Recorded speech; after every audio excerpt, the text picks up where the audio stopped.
جھوم کے نا صبح شام ایک دفعہ گا کیا کہ نہ میں وابی نہ میں بابی، میں ہوں مسلم، علمی کتاب۔ حضرت علی کے سامنے بھی سر کاٹ کے لایا گیا، اس کا یہ میں کس کی روایت سن رہا تھا کہ غالباً نہیں حضرت زبیر کا لایا گیا نہ جی، نہ کوئی سر کاٹ کے یا یہ ان کی کسی پہلی دفعہ بھائی میرے تمام محدثین مورخین نے لکھا ہے کہ پہلی دفعہ اگر کوئی سر کاٹ کے کسی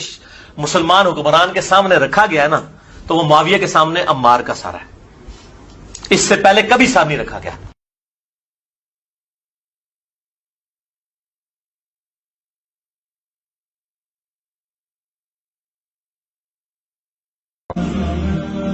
تو بعد میں حضرت علی کے فوجیوں میں سے ایک بندے نے جا کے پیچھے ان کو دھوکے سے قتل کر کے تو لا کے تو سر حضرت علی کے سامنے رکھا، تو حضرت علی نے کہا کہ زبیر کے قاتل کو میں دوزخ کی بشارت دیتا ہوں۔